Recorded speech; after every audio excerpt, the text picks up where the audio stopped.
J'aimerais d'abord rappeler que le Gabon est un pays immensément riche, mais son peuple ne bénéficie malheureusement pas de ses richesses.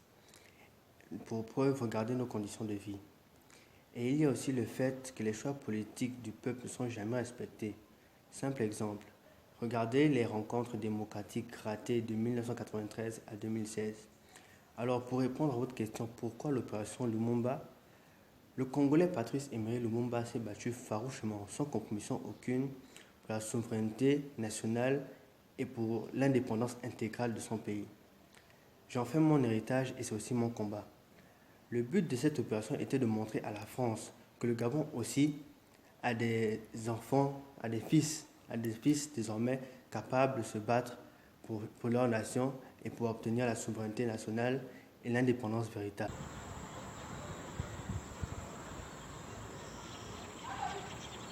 Nous avons pour cible la France officielle et ses réseaux parce que nous avons devant nous un jeu de marionnettistes. Et pendant longtemps, nos efforts ont tourné vers le fait de faire tomber ces marionnettes sans résultat concret. Donc aujourd'hui, il est question de s'attaquer plutôt aux marionnettistes qui est la France. Quand on veut couper un arbre, il est préférable de le couper par la racine.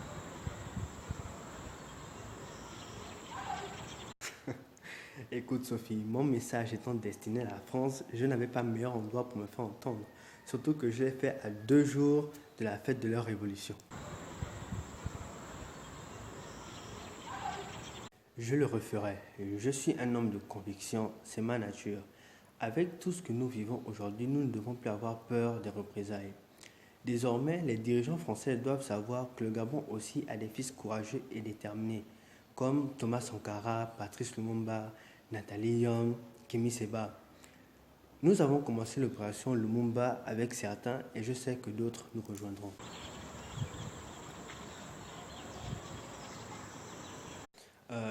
Il n'a pas renoncé et continue à revendiquer. En politique, il n'y a jamais de victoire scellée ni d'échec définitif.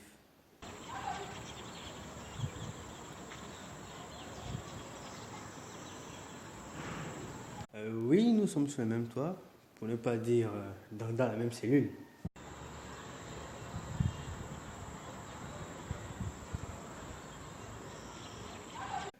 Je suis pleinement conscient que ma détention est arbitraire. Mon cas est emblématique de la violence d'État et des dysfonctionnements de notre appareil judiciaire instrumentalisé par les politiques. Mes avocats ont saisi le nouveau juge d'instruction et le comité de soutien à ma personne a formellement saisi des institutions et organismes de défense des droits de l'homme. Plusieurs actions sont en cours pour ma libération inconditionnelle, donc je suis confiant. Bonjour à tous et merci d'être venus. Je suis Privat Ngomo, soutien de la coalition pour la Nouvelle République, présidée par son Excellence M. Jean Ping, président élu de la République gabonaise et véritable vainqueur de la dernière élection présidentielle d'août 2016. Avec de nombreux jeunes patriotes gabonais, courageux et déterminés, nous avons décidé aujourd'hui d'adresser à la France, 2 jours avant le 14 juillet, date symbolique de sa libération du joug royal et monarchique, un message très important. Et nous tenions à le faire ici même, au siège officiel de l'ambassade de France de la République gabonaise. Quand nous disons France, nous considérons 3 entités distinctes. D'abord, la France éternelle que nous aimons et respectons, celle des peuples qui aspirent à vivre en paix et en fraternité avec les autres nations de la terre, celle des Lumières et des libertés, celle de Félix Éboué, de Louis Pasteur et de Jean Ferrat. Puis, il y a la France, officielle et des réseaux, celle de l'élite politique, dirigeante, souvent cynique, parfois condescendante, qui oppresse les peuples de France et d'Afrique, qui parle au nom de la France éternelle, mais trahit constamment ses valeurs cardinales par la pratique hier de l'esclavage, de la colonisation, aujourd'hui du néocolonialisme. Enfin, la France-Afrique, bras armé de la France officielle et des réseaux, monstre hideux et froid, évoluant dans l'opacité la plus totale, soutenant les dictatures africaines et occasionnant la misère et la pauvreté des peuples d'Afrique, de l'espace francophone. De ces trois entités, nous souhaitons interpeller tout particulièrement la France officielle et des réseaux et la France-Afrique. Nous tenons respectueusement à leur dire ce qui suit.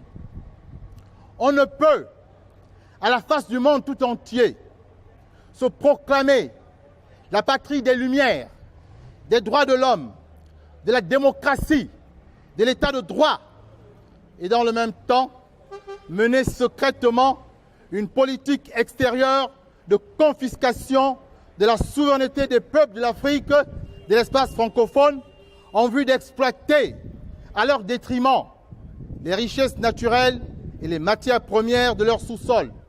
Cette politique très critiquable, qui dure depuis les pseudo-indépendances, confine les populations africaines à une extrême pauvreté, à une extrême misère, et les gouvernements africains à une mendicité honteuse. Aucun développement n'est possible dans ces conditions, quelle que soit par ailleurs la hauteur des aides octroyées au continent. La jeunesse africaine est alors contrainte à l'exil, à l'immigration clandestine, vers l'Europe, à la recherche d'une prospérité que la France officielle et des réseaux lui refusent chez elle. Cette situation inacceptable doit cesser. Il suffit. Nous en avons assez de cette duplicité, de cette hypocrisie française.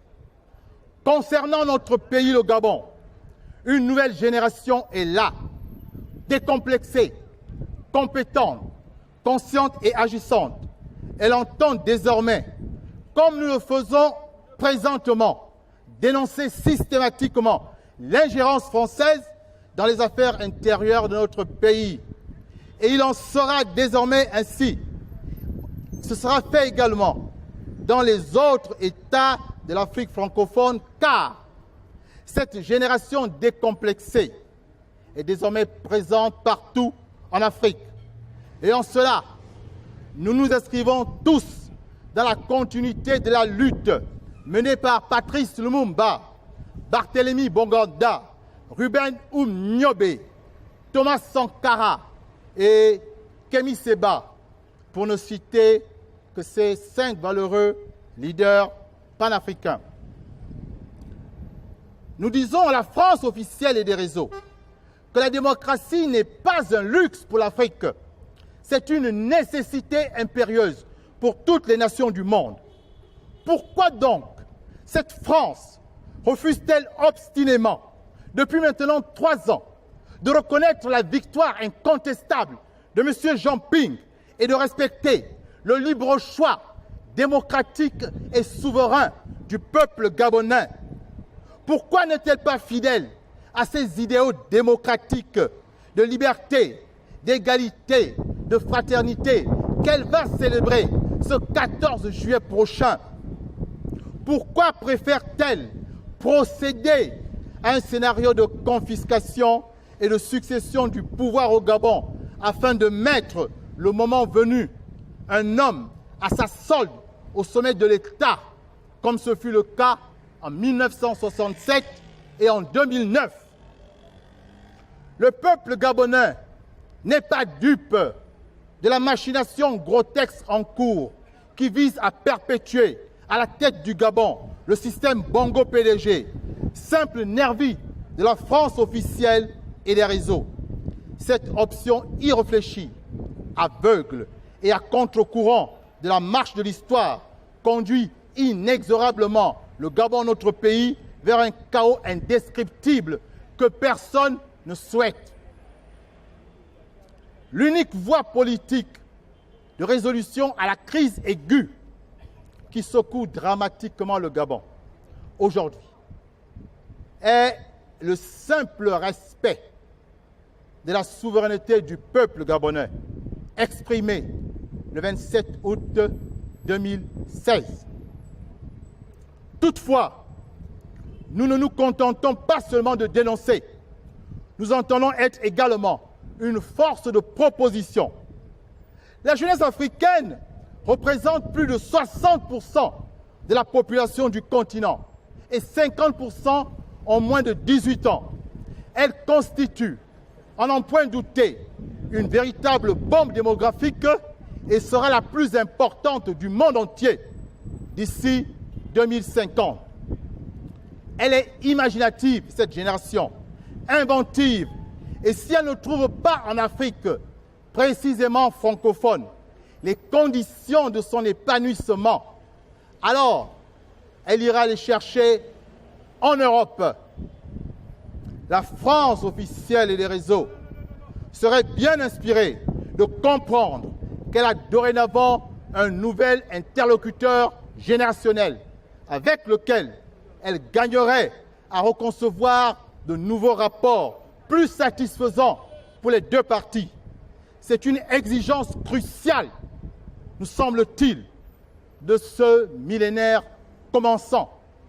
Vive le Gabon, notre patrie, et vive l'Afrique libre et souveraine.